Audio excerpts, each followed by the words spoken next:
Est-ce que c'est légal de parler de guérison en ésotérisme en sachant que ce n'est pas la médecine traditionnelle moderne, on va dire ça comme ça.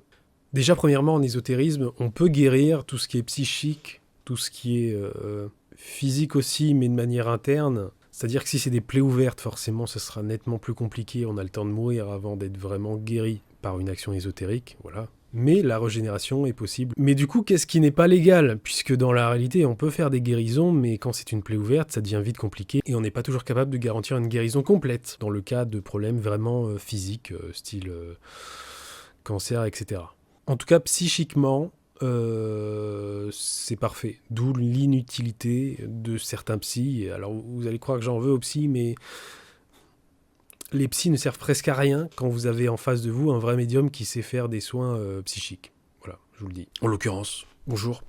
Mais revenons sur le sujet de la guérison. Dans la réalité, on est capable de créer des guérisons, mais légalement, juridiquement, c'est compliqué. En fait, c'est compliqué parce qu'on ne peut pas toujours le garantir. Le problème, il est vraiment d'ordre juridique et légal, parce qu'on ne peut pas toujours garantir une guérison, alors qu'un soulagement, vu que c'est du bien-être, on peut le faire. Et du coup, on ne peut pas le vendre comme une guérison. C'est-à-dire qu'on peut en parler à voix haute, etc., etc. Mais le vendre, c'est-à-dire à partir du moment où vous l'officialisez, c'est un peu comme un diagnostic en fait. Vous pouvez en parler, vous pouvez en discuter, mais à partir du moment où vous l'officialisez, c'est-à-dire que vous le rendez entre guillemets professionnel, mais de manière officielle, là c'est interdit. C'est un peu comme les diagnostics. Faut pas que ça soit officiel dans le sens, faut pas que ça fasse partie intégrante de ce que vous faites. À partir du moment où ça devient officiellement là, ça prend vraiment forme, c'est concret, vous ne pouvez pas.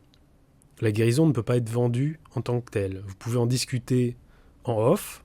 Les diagnostics, quelque part, vous pouvez en discuter en off, mais vous ne pouvez pas l'officialiser, comme le ferait un médecin. C'est pour ça que quand il fait une prescription, vous avez l'officialisation sur papier. Et c'est ça qu'on ne fait pas, nous, en tant que médium, parce qu'on n'est pas médecin, on n'est pas dans le côté médical, on est dans le bien-être.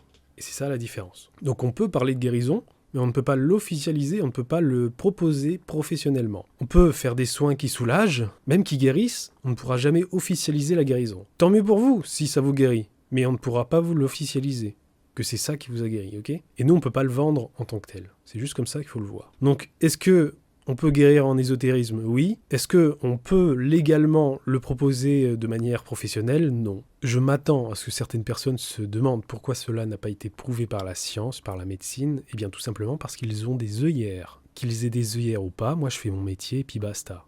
Ça marche, je suis content, et puis voilà. N'hésitez pas à vous abonner. Moi ça me ferait très plaisir, à vous aussi, parce que ça vous changerait votre vie. Et puis voilà.